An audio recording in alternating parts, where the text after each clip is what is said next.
Good day, I am William Theo and this is PTV News Now. The National Economic and Development Authority has assured food security is a top government priority.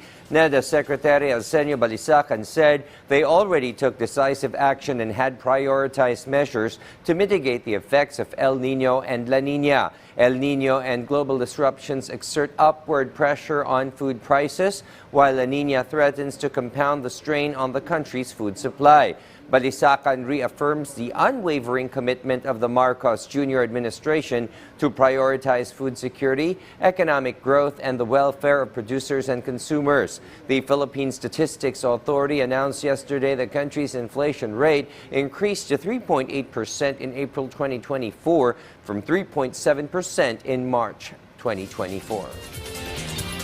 There are more opportunities for local startup companies in the Philippines as they now have a shot to pitch their products and services for possible collaboration and even crack the Taiwanese and other innovative ecosystems in Southeast Asia soon. Prospects made possible through the 2024 Taiwan-Philippines Tech Summit, which features several startup companies from Taiwan and local companies that have seen tremendous growth and success in the last few years. Amanda Liu, founder and managing director of Startup Island Taiwan Brand Management Office, said the Philippines is recovering much faster from the COVID-19 pandemic. The Philippines is a key target for Taiwan-based startups. In other news, methane leaking from fossil fuel production is among the top contributors to climate change. Now, a leading environmental scientist is hoping to provide more accurate and consistent findings of methane emissions with the launch of a technologically advanced satellite. VOA's Julie Tabo has more in this week's episode of Log On.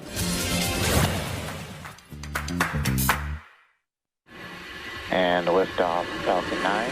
This past March, private spaceflight company SpaceX carried into space a satellite that's using advanced technology to measure methane emissions around the world. MethaneSat, separation confirmed.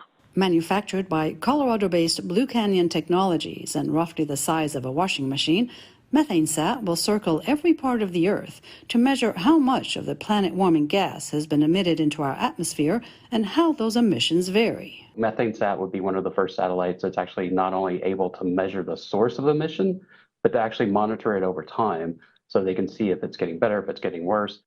Methane emitted through human activity accounts for about 30% of the warming the planet is currently experiencing, and the gas is more than 28 times as potent as carbon dioxide at trapping heat in our atmosphere.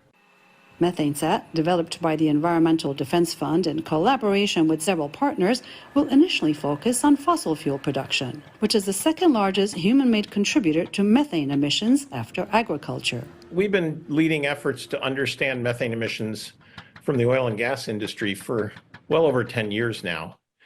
And several years ago, we realized that we couldn't collect enough data to really be able to capture those emissions on an ongoing basis.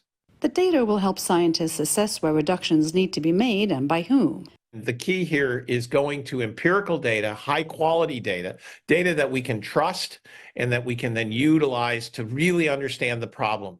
MethaneSat will yield what the team says will be the most comprehensive data set ever produced for a single industry. In the meantime, preliminary data from the satellite will be accessible to the public free of charge within the next 6 months.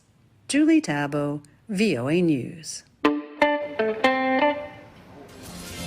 This is William Theo. Stay informed, get ahead, get the news right here.